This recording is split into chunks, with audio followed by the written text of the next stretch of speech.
Hey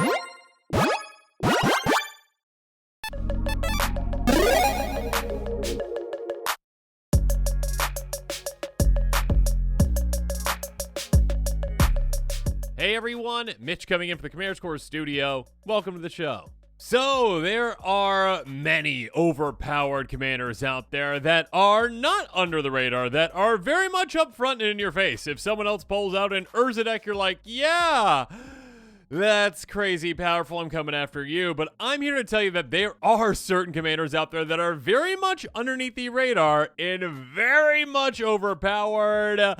Let's jump into it. So, first up, Kulfanor the Last U. This Treefolk Shaman is gross, disgusting, and super powerful, and you got to be really careful if you're going up against this one because it can go off in no time at all. 3/7 with Vigilance and Reach, as I said, Treefolk Shaman for 6 mana in Abzan. Whenever it or another creature you control dies, return up to 1 target creature card with lesser toughness from your graveyard to your hand. Now, this normally would just be, all right, yeah, cool, like, okay, additional value. All right, yeah, I'm just, oh, creatures are out there. Oh, 1 died. Okay, oh, let me see if I can get something lesser back. Here's the thing, though. Well, yeah, there's ways to maybe manipulate that, maybe go infinite with it, maybe do some pretty disgusting things. I mean, a very simple, very derpy card name, Castle. Yeah, that's right. A card named Castle can be gross with this commander. It's achievement for 4 mana in white. Untapped creatures you control get +0/+2. So here's the thing. Your creatures get that toughness boost, and that is really what matters again with Kulfanor. Kulfanor cares about your creature's toughness when they die, so you can get something that's lesser back to your hand. So, I mean, maybe we could utilize cards like, oh, I don't know, Ornithopter, which is free. A 0/2 flying artifact creature that costs 0. And so, yeah, you just say, okay, you're in play, Ornithopter, I played you. Cool, awesome, yay, awesome, great, all right. And then maybe get another creature in play that maybe costs nothing, like a Memnite, and all of a sudden you get a combo going. Or how about one like, Priest of Gix, a 2/1. Oh gosh, this type line. Here we go. Phyrexian Human Cleric Minion for 3 mana in black. When it enters, add black, black, black. So it basically pays for itself. So if you've got Castle in play, this has 3 toughness, and of course, Ornithopter has 4 toughness, but when they're in the graveyard, obviously reduced by 2. So you can get that going again and again and again with something like maybe, say, Yahenni Undying Partisan or any other free sacrifice outlet of Viserys here, etc., etc. And if you've got the budget for, Phyrexian Altar, Ashelad's Altar for infinite mana shenanigans, lovely. 2/2, Aetherborn Vampire for 3 mana in black. Haste, whenever a creature pro controls dies, you get a counter on it, but most importantly, again, sacrifice another creature for free, gains indestructible until end of turn. So again, you can create these loops. Again, if you've got any kind of like a Soul Stitcher in play, congratulations, infinite life. Again, if you've got Phyrexian Altar as your, sacrifice outlet instead, infinite mana. There's also ways to infinitely drain people, when you've got like a Blood Artist in play or whatnot. So again, this commander that, again, does not see a lot of play, and you might just think, okay, yeah, that's value, all right? You get that little creature in play, another creature comes into play, and all of a sudden, it is too late. This commander is secretly overpowered. Make sure you check out my deck tech on it as well. Next up, now, here is a clear indicator for a commander that might not be taken as seriously as it should be, and that is a little symbol on the right side of the card. When that is, the uncommon symbol, the silver color, some players don't take, certain commanders seriously when they're like, oh, it's just an uncommon commander, not a big deal at all. Now, there's some that definitely have a name for themselves, like Tatiova. Yeah, that gets taken seriously. Arami the Dead-Tide, though, is a merfolk that does not get taken nearly as seriously, and maybe it should. A 1/4 Merfolk Wizard for 3 mana in Dimir. Tap exile cards from your graveyard equals to the number of opponents you have. Target creature card in your graveyard gains Encore until end of your turn. The Encore cost equal to its mana cost. And Encore means you exile it, you pay its mana cost for each opponent, you make a token copy of it that attacks the opponent this turn. If able, they gain haste, sacrifice to be an next end step. And so, well, what happens is basically in a game of Commander, you are making 3 token copies of a creature. Now, that again might just see like, oh yeah, that's a cool little trick, right? Cool, all right, yeah, you get 3 big creatures, whatever, you swing at me, oh no, all right. But where you can do some gross things is with cards like Floating Dream Zubra. Let me say that again. Floating Dream Zubra, or Zubera, however you say it. Again, we don't even know how to say it, most people don't, because no one plays these cards because they're absolute garbage in Commander. Except this one again with Arami is grossly disgusting amazing for you. A 1/2 Zubera Spirit for 2 mana in blue. When it's with a grave from play. There we go. Draw a card for each Zubera. I keep saying that, I think it's Zubera. I don't even know. Put a graveyard from play this turn. Okay, basically, this is saying, hey, you know what? The number of Zuberas, I keep saying that, and it just keeps sounding worse and worse. Once they die, you get to draw that many cards. Basically, again, if you're encoring this, okay, at the end of the day, you're paying 2 mana to do so, you're exiling your graveyard, making 3 copies of this, they all die. Here's what happens. You are drawing 9 cards for 2 mana. Absolutely disgusting. And speaking of disgusting, Plague Crafter. All right, there's a lot of other ones like this. You also have Flashback Marauder. We're getting more and more of these like every single year. A 3/2 Human Shaman for 3 mana in black. When it enters the battlefield, each player sacrifices a creature or planeswalker. Each player can't discards a card. So basically, you pay 3 mana, and all of a sudden you encore this. And your opponents say, oh no, there goes 3 of my things. Again, you are sacrificing this anyway, so does it matter? You're not losing anything. Your opponents are getting Edict 3 times with this, and of course there's more of them out there. Or how about Solemn Simulacrum? Sad Robot, 2/2 golem for 4 mana. Enters the battlefield, search life for a basic land, put on the battlefield, tap, then shuffle, dies, draw a card. So essentially, this is a giant ramp spell for you. Again, normally it would just be 1, but with this commander, it's encored out. You get 3 lands and draw 3 cards for 4 mana. What's not to love about that? But, you know where things get really gross? Gary, Gray Merchant of Asphodel. Because, yeah, this can be a game-ending play for you quite easily. And, of course, there are plenty of ways to tutor things into your graveyard in these colors. A 2/4 zombie for 5 mana in black. Enters the battlefield, your opponent loses X life, Rex your devotion to black. You gain life, deal life lost this way. Now, at a base level, assuming you've got nothing else on the board except for your commander, when you make 3 copies of this, your devotion is 7, meaning that you're draining your opponents just by having this plus your commander encored. 7 life for each one of these. That's 21 life in total you're draining from all your opponents. That's 63 life you are gaining from 1 creature getting encored. And of course, it becomes more and more and more life the more and more and more black pips you have in play, which you are bound to have. Which includes Massacre Worm. If you have that in play, it's probably game ending right there. But still, you might even end the game by getting this encored. A 6/5 Phyrexian Worm for 6 mana in black. Enters the battlefield. Creatures opponents control get -2/-2 until end turn. Creature opponent controls dies. They lose 2 life. So here's what happens again. You make 3 copies of this. All of a sudden, your opponent's creatures get -6/-6 until end of turn. Good enough to take out the vast majority, if not all of their creatures. And they lose 6 life per creature they lost. That is game ending. Absolutely game ending. Absolutely devastating. They could be at 40 life and all of a sudden they're like, oh, my token army, it's gone and I'm gone. No! Yeah, Rami of the Dead Tide is a disgustingly awesome commander with some really heavy hitter haymaker effects that can come out of absolutely nowhere that your opponents will not see coming. Definitely a secretly under the radar overpowered commander again that is just hiding behind that uncommon symbol. Next up, we've got Teshar, Ancestors Apostle, a commander that was literally demoted. Actually, we're going to talk about another card that was demoted as well. I think at least one more.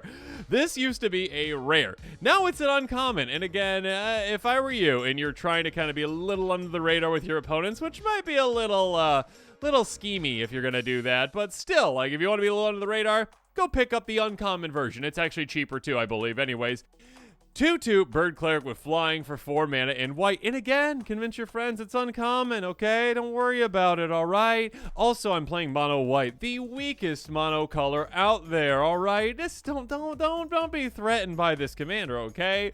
That being said, whenever I cast a historic spell, I return target creature card made value 3 or less to your graveyard to the battlefield. And by the way, artifacts, legendary sagas are historic. Now, are we building around sagas? No. Are we building on legendaries? I mean, you could, it'd be pretty cool, but no. We're going to be building around artifacts because artifacts are the most broken thing in Magic, or should I say the most easily broken thing in Magic. So we can utilize things like, oh, I don't know, Memnite. Again, already mentioned that earlier as a free creature. How about Mirror Retriever, a 1/1 mirror for 2 mana. When it's been in the graveyard from play, return another target artifact card from your graveyard to your hand. Blasting Station, tap, sacrifice a creature, 1 damage creature player. When a creature comes to play, you can untap it.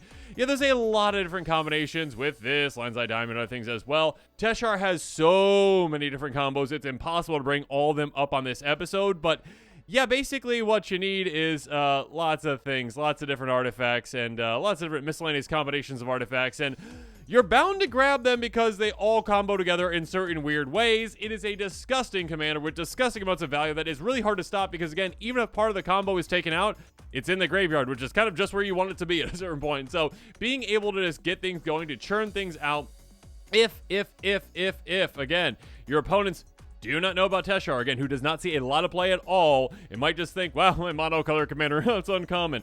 They are wrong. This is a very scary commander. Just go to commanderspellbook.com and type this name in and see just how many things pop up as combos around it. It's gross. Next up, Cardor Doom Scourge, a 4/3 Demon Berserker. For 4 mana and Rakdos, enters the battlefield. Until your next turn, creature's opponents control attack each combat if able, attack a player other than you if able. Whenever an attacking creature dies, each opponent loses 1 life and you gain 1 life. Now, that last part is nice. It's quite nice. Like, it's a nice additional drain effect. You can get a lot of value out of it. You can gain some life from it. You can do some synergies with that. What matters, though, is this is a commander that is literally well, not too easy to repeat, but easy enough to repeat, goad effect. Mass goad effect that is actually even better than goad. Because here's the thing, like, let's say an opponent plays like a creature that has haste on the next turn, like, I'm gonna attack you. It's like, nope, gotta go elsewhere, because technically that applies to that creature as well. It's a weird rule. Anyways, this one, though, again, it's on ETB, not with a cast trigger requirement. So yeah, even though you're not Azorius, you can use and abuse this ETB in various ways. Azorius would have plenty of blink effects, right? You don't have those blink effects except for, like, a Conjurer's Closet. Sure. But essentially, you've got plenty of different ways to do so, like, well, okay, the first part's not actually this, but Village Rites. All right, this is a nice way to sacrifice your commander. Oh, no, I sacrificed my commander. Oh, darn. Cast this spell, sacrifice a creature, your commander, draw 2 cards. Great, okay. But before you do that, you're going to cast Feign Death, targeting your commander. And there's actually a lot of different variations of this. In fact, there's like certain ones that are literally just exact copies of this. But basically, until the end of next turn, until end of turn, target creature gains when this creature dies. Bring it back to the battlefield, tap to owns control of a counter on it. There's variations of this. Sometimes you get a treasure, sometimes this happens, sometimes that happens. It doesn't really matter. What does matter is basically, it's kind of like a death blink in a way. Like, hey, you're about to die. Come right back. So essentially, you can sacrifice your commander again with a variety of effects. Again, could be a Viserys here, could be a Village Rites type effect, and all of a sudden you feign death and you just paid basically 1 or 2 mana, and all of a sudden you mass goad your opponent's creatures again. So essentially, the entire time the game is going on until you're in a one-on-one scenario, which maybe even goad them then, because why not? If you are putting them into a bad situation swinging at you, you are forcing opponents to do all your dirty work for you every single time. So also consider cards like Ortheon, Hero of Lavabrink, or other ways to copy your commander, because even though you can't get extra copies of your commander that really stick, I mean, you could, I guess, if you have, like, you know, Mirror Gallery or something like that in play, but who cares? Anyways, for 1 and a red, tap, create tokens, copy target creature you control, gains haste, sacrifice via next end step, activate as a sorcery. You are able to then essentially say, you know what, I just paid 2 mana, tap this, made a copy of my commander, which died. I don't care about that because legend rule does not matter to me. I still got the ETB. Repeating the ETB again is massive, is huge. Your opponents will do all your dirty work for you. It's amazing, and get drained while they're doing so. And again, look, everyone, it's an uncommon commander. Don't worry about it. I'm not an Azorius. I can't blink this, but I can feign death it again and again and again. Definitely OP. Moving on, perhaps the first commander I remember that got demoted. That was actually, again, a rare. When I first built around this commander, it was a rare. Then the next time it got reprinted, it was like, no, it's uncommon. And it's like, what? What? And this commander has only gotten better and better and better as the years have gone on, because Well, we've gotten certain cards that I will bring up that make this commander absolutely disgusting, and it is one that can take everyone out of nowhere, out of the game. Zada Hedron Grinder, a 3/3 Goblin ally for 4 mana in red. She has whenever you cast an instant short spell that targets only Zada Hedron Grinder, copy that spell for each other creature control. That spell could target. Each copy targets a different one of those creatures. Basically, hey, you know what? Do single target things, but all of a sudden it just spreads to everything. You are making like Storm essentially, but with a board full of creatures. It's a very, very strange concept, but a very, very fun concept, and you can do some absolutely gross things with this one. Now, go wide pretty quickly with a lot of different things, like, Dragon's Fodder type of cards. Okay, I got a bunch of, miscellaneous goblins I don't care about. Great. All of a sudden, then I can maybe cast something like Renegade Tactics, which is a card that is absolute hot garbage for most decks in Commander that would not ever use it. Sorcery for a single red mana, target creature can't block this turn, draw a card. Yeah, I'm targeting my own creature with that. Who cares? My creatures cannot block this turn. That does not matter. But I have, say, 10 creatures in play, and all of a sudden, I just drew 10 cards for 1 mana. So all of a sudden, you're like, yeah, Ancestral Recall, eat your heart out. Next up, we've got something like, oh, I don't know, Sudden Breakthrough. Yeah, these are the types of cards that really make this absolutely disgusting, and Zada has gotten more and more of these lately. Ever since they started doing target creature plus treasure equals Zada loves. Instant for 2 mana in red. Target creature gets +2/+0 gains first strike until end of turn, and that is relevant. On top of that, create a treasure token. So literally just target creature, make a treasure token. And also on top of that, the pump effect is lovely, but still literally you're paying 2 mana to target Zada, which also targets all your other creatures. Again, let's say you have 10 creatures, you're making 10 treasure tokens. This turns this into a mass ritual effect for you, giving you an absurd amount of treasures that you can use right there to maybe cast another card like, Renegade Tactics or whatnot, essentially, Crimson Wisp, to actually just draw an absurd amount of cards again, to then cast another one of these cards to do it again, and all of a sudden you are storming off with a Zada deck. And while you're doing that, of course, again, you pumped your team, which is great, but you can also do maybe like a Titan Strength too. Instant for a single red mana, target creature gets +3/+1 until end of turn, scry 1. So again, not card advantage, but card selection, mass card selection, and mass pump right there, pumping your entire team. So again, in this scenario, we're up to what, +5 power right now? Let's cast like bulk up now too. All right, we get more and more of these effects as well. Instant for 2 mana in red, I should say. Double target creature's power until end of turn, and you can flash it back. So again, on that turn where you are casting all those things that make all those treasures, sure, very easily cast this and flash it back on the same turn, going from, again, +5 power to 10 power to 20 power. All of a sudden, you've got this massive army swinging through, hitting for like hundreds and hundreds of damage, and your opponents are like, what in the world is happening with this uncommon commander? And then you reveal behind the Zada that is uncommon that you have a second Zada behind it. You're like, look, it used to be a rare. And then your opponents go, no! And that's how you take them out with this secretly overpowered commander.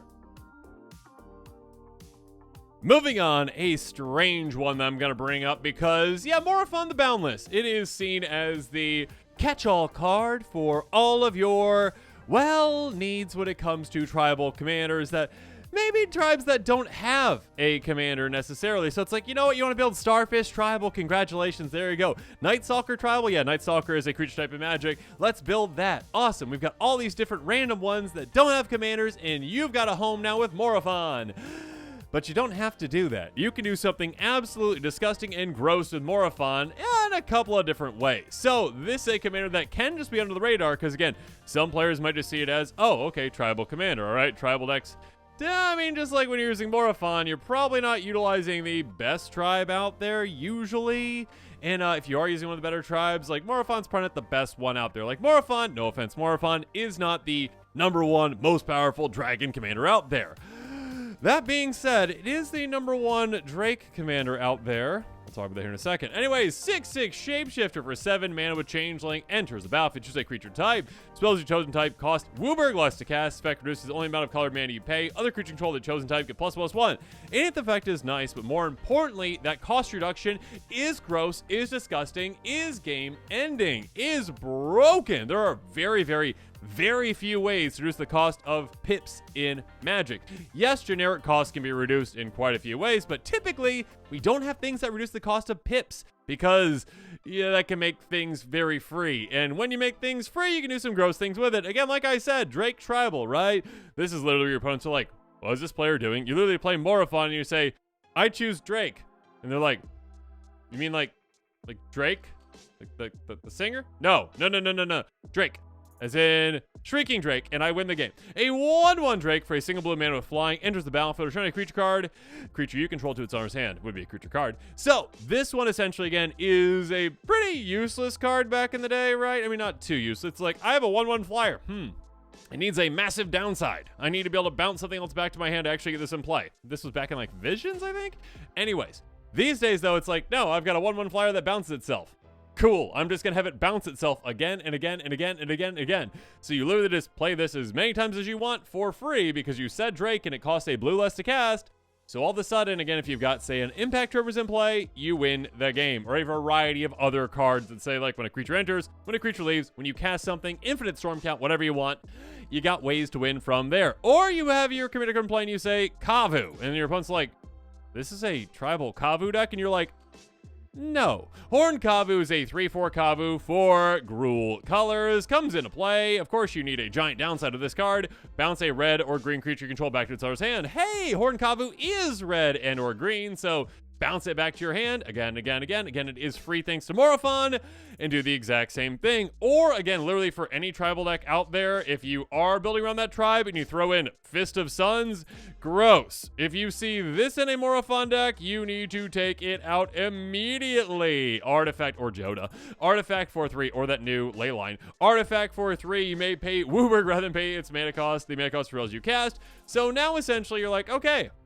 no matter what card I am playing, as long as it is the creature type that I choose from Morophon, I get to play them all for free. And of course, you can do some pretty disgusting and gross things with it. So again, although Morophon is seen as this, nice catch-all for all of the tribes that don't have a home, those starfishes, those Night Stalkers. I'm trying to think of other tribes that really don't have that much support, but those come to mind apparently. Anyways, Kavu, I guess, as well, and Drakes. If you have, a home for those with this, that's great. But also, there's some absolutely disgusting things that you can do this with. Again, I think I mentioned 3 cards that basically do the Fist of Suns thing, and also any of those free creatures that become, hey, free bounce, again. Just depends on what kind of deck is being built around this, but yeah, Morophon can be a sneaky, under the radar OP commander when built in that way.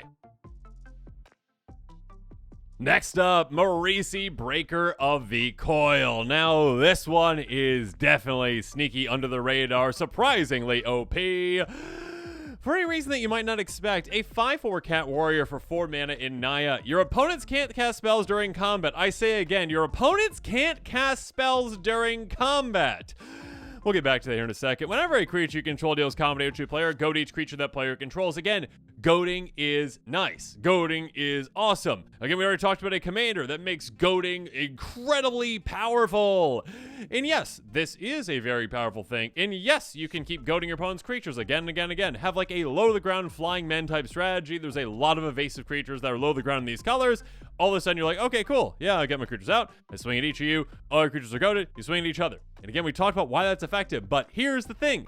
The grossest thing about this commander is actually your opponents can't cast spells during combat. You might think that that's just like a nice additional benefit, and it is for most scenarios, but if you just build around that, you can build a combo deck that your opponents literally cannot stop until it is too late, because you get to combat and you say, guess what? You're locked out of the game right now.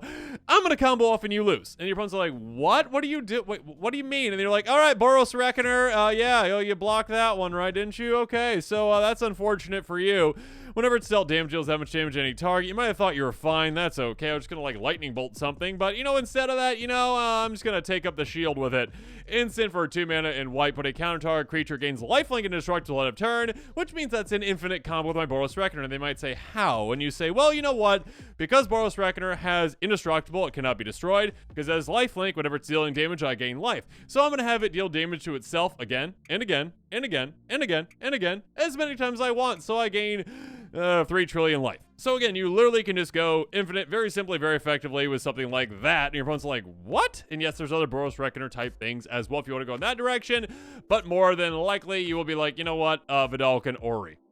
You may cast spells with Light Flash. There's a lot of different combinations of, well, things that go infinite, things that just win you the game on the spot, that if you can just say, all right, you know, I can play whenever I want with these things, and my opponents can't stop me during combat, you just have to literally go to any combat once you have those 2 cards ready in your hand, and you say, I cast them both, and I win the game, and you cannot counter my spells. You cannot stop me, literally, unless you have, like, a morph creature or an ability on a creature that can counter anything, because you're not stopping me with your spells. And typically when it comes to stopping combos, you need the spells to do so. So being able to just hold your opponents down with that, again, you can literally build this deck where it seems like you're a go deck, where it seems like you're doing that, where it seems like you're trying to control the game through combat, but what you're trying to do is literally combo off and not be stopped in a disgusting fashion with a very weird card like Take Up the Shield.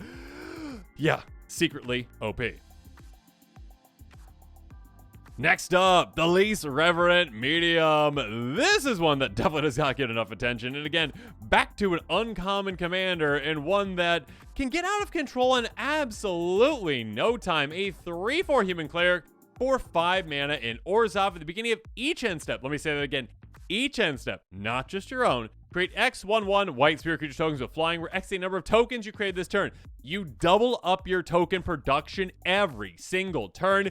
And keep in mind, again, this is incredibly not specific, which is the opposite of, you know, what it might be in other circumstances, because this does not say number of creature tokens you created this turn. This does not specify what kind of tokens. It can be any tokens that you're making. It could be clues, it could be food, it could be treasures, yes, it could be creatures as well. Whatever you're making, you get that many spirits. Or yeah, if you've got a token doubler and play like Annoyed Procession, double that again too. So yeah, you can go absolutely absurd with a card like, say, Rabble Rousing. Let's just go with this as an example. Whenever you attack with 1 more creatures, create that many 1/1 green and white citizen creature tokens that have control 10 or more. You can, you know, play the Exiled Hideaway card. Okay, that's nice. What's important here is literally, okay, you swing and you double up your army. Already a gross thing. But now again, at the end step, you're like, oh, okay, I made that, so I'm just going to double the things that I doubled. Great. All right, so yeah, I've got like 3 times as many creatures that I had at the start of the turn. Awesome. Good for me. How about Ogre Slumlord? Whenever their non-token creature dies, you may create a 1/1 black rat creature token, Ratchet Control of Death Touch. Yeah, any non-token creatures dying, counting a lot of creatures out there, opponent's creatures, any turn that happens with creatures dying that are non-token, now all of a sudden you get to make a token, which again, you make 2 tokens. You're basically, again, using Thales as a token doubler itself for you. And of course, there's plenty of ways to take advantage of this and just take out your opponents, like, you know, like a Mirkwood Bats. Whenever a creator sacrifices a token, each opponent loses 1 life. Plenty of ways to take advantage of that and just decimate your opponents. Again, literally a token doubler from the command zone, creating evasive tokens as well. There are a lot of ways you can take advantage of this, and it is a really, really disgusting commander once it gets going. Secretly OP. And next up, finally, Sequoia Deathkeeper. Again, a commander that, well, has been around for a long time, is pretty forgotten these days, and can do some absolutely nasty things, even though it is super simple. A 4/3 Orc Shaman for 5 mana in Jund. Whenever another non-token creature control dies, create a 3/1 black and red Graveborn creature token with haste. I always forget it's a Graveborn. I'm like, it's a zombie or a skeleton. No, it's a Graveborn, which is something completely different for some reason. Regardless, this incredibly old commander, again, literally sees almost no play, and I'm telling you right now, this at the table, it's a threat. This is a commander that says, you know what, let's take whatever miscellaneous tiny little creature out there and turn it into a 3/1, but also I've got all these other effects to benefit me too, and also punish you when this happens. Because, of course, there's a lot of cards out there these days. Not everyone like the OG. I mean, it's not the OG, but still. Reassembling Skeleton, an amazing card. A 1/1 Skeleton Warrior for 2 mana in black. Pay basically the exact same amount. Return this card from your grave or the battlefield tapped. So you just keep getting it back out again and again and again. You sacrifice it again and again and again with something like Viserys or any other sacrifice outlet you might have that is free. Goblin Bombardment, yay! Scry 1 when you do so. So sacrifice Reassembling Skeleton, make a 3/1. Do it again and again and again. You just keep paying 2 mana, just with a simple combination. You keep making 3/1s again and again and again. But here's the thing, of course, you're gonna have more value than that because also maybe you've got other things like Sifter of Skulls. So now all of a sudden you're getting multiple tokens every single time you sacrifice those things. Another non-token creature control dies, you make an Eldrazi sign that you can sacrifice for mana if you need to. Also, Moldavine Reclamation, how about that? Whenever a creature, not non-token, a creature control dies, you gain 1 life and draw a card. So a lot of value to be had there. But also on top of that, again, we talked about like Impact Tremors earlier too. How about Warstorm Surge? Because you know what? Let's take advantage of that extra power we are getting out of this commander. Again, most times when we have like those Ogre, Slumlord type effects, whatever, when creatures are dying, we make tokens. Typically, not always, typically they are 1 power at the most. This one, they were like, you know what? No, we're making 3 1s, man. They're actually pretty big right there. And of course, we're going to take advantage of that with something like this. In a chimp for 6 mana in red, creature in its battlefield and control deals damage equals power to any target. Now, all of a sudden, every single time we make one of these, which again is incredibly easy for us to do, lightning bolt, lightning bolt, lightning bolt. That is going to be happening quite a bit throughout the game.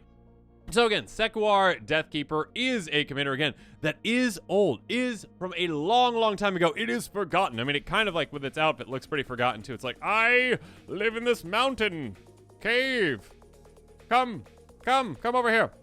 Graveborn. Anyways, being able to essentially just flood the board with these Graveborns to utilize, again, their power in different ways, utilize their ETBs, utilize their hastiness right away to swing. You can do a lot of gross, disgusting, amazing things with this commander. And with that, this episode is coming to a close. Comment below with your thoughts on it. And of course, as always, thanks again and have a good one.